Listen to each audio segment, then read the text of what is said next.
नमस्कार, उत्तराखंड समाचार में आपका स्वागत है। आपके साथ मैं हूं अखिलेश चंद्र गैरोला। सबसे पहले मुख्य समाचार। प्रधानमंत्री नरेंद्र मोदी ने मन की बात कार्यक्रम में प्राकृतिक आपदाओं पर जताया दुख। कहा, आधुनिक तकनीकी से आपदा राहत कार्य में आई तेजी।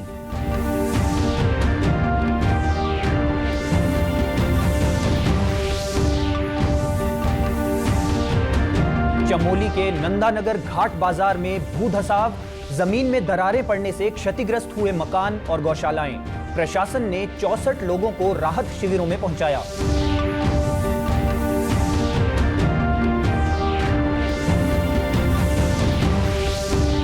और मौसम विभाग ने राज्य के 8 जिलों में भारी बारिश का ऑरेंज अलर्ट किया जारी। भूस्खलन की आशंका वाले क्षेत्रों में रह रहे लोगों को सतर्क रहने की सलाह। और अब समाचार विस्तार से। प्रधानमंत्री नरेंद्र मोदी ने आज अपने मासिक रेडियो कार्यक्रम मन की बात के 125वें एपिसोड में देशवासियों को संबोधित किया। उन्होंने कहा कि मॉनसून के इस मौसम में काफी प्राकृतिक आपदाएं आई हैं। पिछले कुछ हफ्तों में हमने बाढ़ और भूस्खलन का बड़ा कहर देखा है। प्रधानमंत्री ने कहा कि इन घटनाओं ने हर हिंदुस्तानी को दुखी किया है। ऐसे में थर्मल कैमरे, लाइव डिटेक्टर, ड्रोन जैसे अनेक आधुनिक संसाधनों के सहारे राहत कार्य में तेजी लाने की कोशिश की गई है। मानसून के इस मौसम में प्राकृतिक आपदाएं देश की कसौटी कर रही हैं। पिछले कुछ हफ्तों में हमने बाढ़ और भूस्खलन का बड़ा कहर देखा है। कहीं घर उजड़ गए, कहीं खेत डूब गए, परिवार के परिवार उजड़ गए। पानी के तेज बहाव में कहीं पुल बह गए, सड़कें बह गई, लोगों का जीवन संकट में फंस गया। इन घटनाओं ने हर हिंदुस्तानी को दुखी किया है। जिन परिवारों ने अपने प्रियजन खोए, उनका दर्द हम सबका दर्द है। जहां भी संकट आया, वहां के लोगों को बचाने के लिए हमारे एनडीआरएफ, एसडीआरएफ के जवान, अन्य सुरक्षा बल, हर कोई दिन रात जुटे रहे। जवानों ने तकनीक का सहारा भी लिया है। थर्मल कैमरे, लाइव डिटेक्टर, स्नीफर डॉग्स और ड्रोन सर्विलेंस ऐसे अनेक आधुनिक संसाधनों के सहारे राहत कार्य में तेजी लाने की भरपूर कोशिश की गई।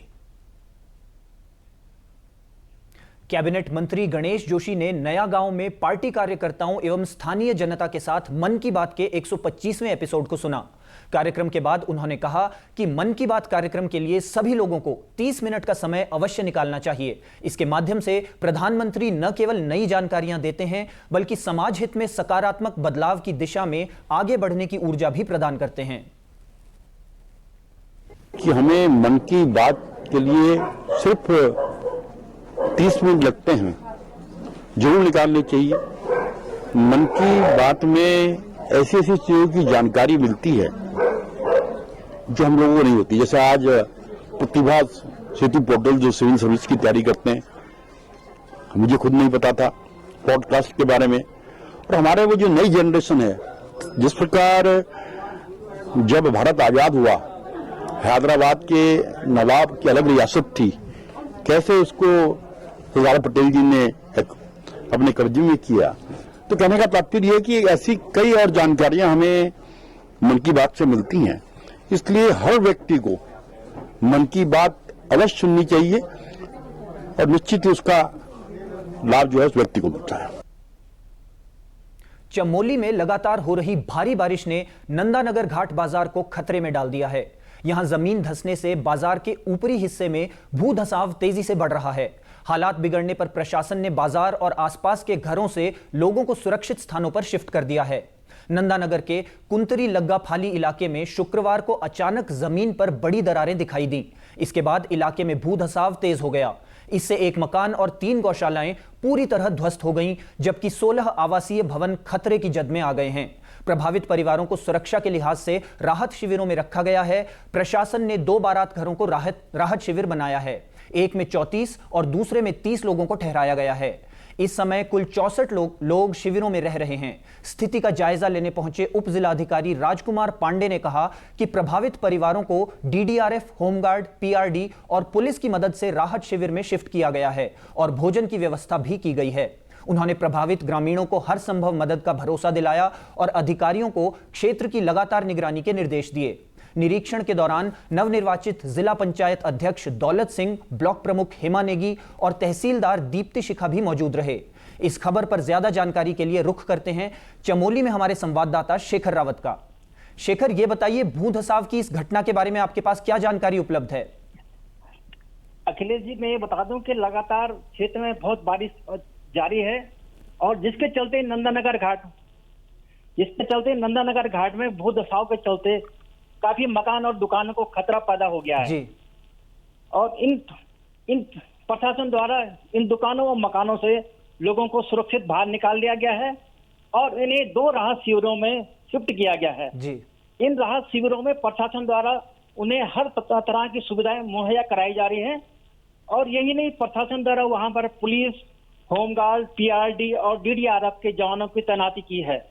जी, तो शेखर, इसके अलावा क्या क्या जानकारी आपको मिल रही है राहत बचाव कार्यों को लेकर? आपको बता दूं अखिलेश जी, लगातार प्रशासन द्वारा इसकी मॉनिटरिंग की जा रही है और लोगों को जो है पुलिस द्वारा जो है वाहनों के अपने लाउड स्पीकर के द्वारा सतर्क किया जा रहा है जी कि वो जो है नदी के किनारे जाने से बचें और बार बार उन्हें सलाह दी जा रही कि आप किसी भी घटना पे तुरंत जो है आप आपदा कंट्रोल रूम से संपर्क करें। जी शेखर, आप बने रहिए हमारे साथ, हम फिर आपका रुख करेंगे। उत्तरकाशी जिले में बीती रात से हो रही बारिश ने एक बार फिर से जनजीवन प्रभावित किया है। जनपद आपदा प्रबंधन प्राधिकरण की रिपोर्ट के मुताबिक 31 अगस्त को सबसे ज्यादा बारिश मोरी तहसील में दर्ज की गई। जिला मुख्यालय बड़कोट, डुंडा और भटवाड़ी में भी ठीक ठाक बारिश हुई, जबकि चिन्यालीसौड़ में बेहद हल्की बारिश दर्ज की गई। वहीं पुरोला में बारिश नहीं हुई। बारिश के चलते कई मार्ग अवरुद्ध हो गए हैं। गंगोत्री राष्ट्रीय राजमार्ग, धरासू, नेताला और चड़ेथी भटवाड़ी के पास मलबा और बोल्डर आने के कारण बंद हो गया है। बीआरओ की टीम मार्ग खोलने में जुटी है।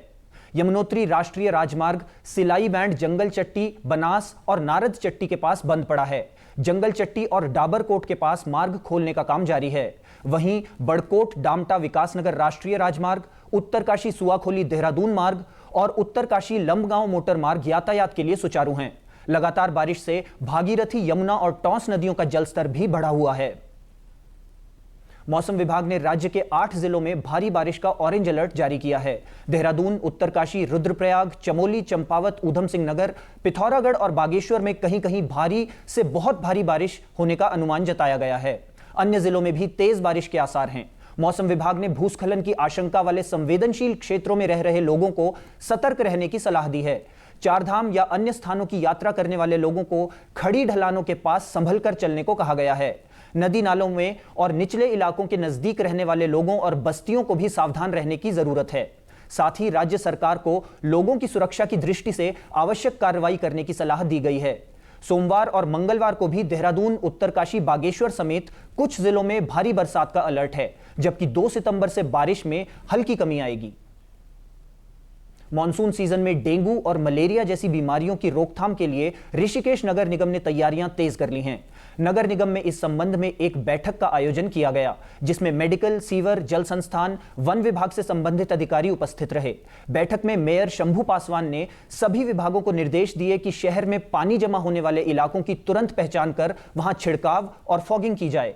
साथ ही संवेदनशील इलाकों में लगातार निरीक्षण जारी रखने को भी कहा गया है। जल्द ही लोगों को साफ सफाई के प्रति जागरूक करने के लिए भी अभियान चलाया जाएगा। ऋषिकेश में अब तक डेंगू के 9 मरीज सामने आए हैं। नगर आयुक्त गोपाल राम बिनवाल का कहना है कि डेंगू, मलेरिया और चिकनगुनिया जैसी बीमारियां फिलहाल कंट्रोल में हैं, लेकिन नगर निगम पूरी तरह से सतर्क है। नगर निगम के द्वारा लगातार क्षेत्र में फॉगिंग और लार्विसाइडल का छिड़काव किया जा रहा है।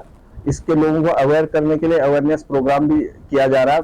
पोस्टर, पॉम्पलेट वगैरह छपवा के वितरण किए जा रहे हैं और आगे संयुक्त एक अभियान के तहत स्वास्थ्य विभाग की टीम, नगर निगम की टीम एक अभियान चलाएगी पूरे क्षेत्र में, जहां पर किसी भी नर्सरी में या टायर की दुकानों पर या अन्य किसी भी स्थान पर जहां पर साफ पानी इकट्ठा है, उसको रिमूव कराने के लिए और लोगों को जागरूक करने के लिए कार्रवाई की जाएगी। और आज सभी को निर्देशित किया गया है कि एक टीम भावना से काम करें, ताकि डेंगू पे जिस तरीके से अभी तक काबू पाया, किसी ज्यादा केस ऋषिकेश क्षेत्र के नहीं है, तो उसको लेकर के आगे भी जो केस है वो घटे बढ़े ना, इस पर चर्चा की गई और महापौर के द्वारा सभी विभागों को निर्देश दिए हैं कि मिलकर के कार्य करेंगे। इसी के साथ अभी तक के समाचार समाप्त हुए। दूरदर्शन समाचारों से जुड़े रहें। मिलते हैं फिर शाम 5 बजे के बुलेटिन में। नमस्कार।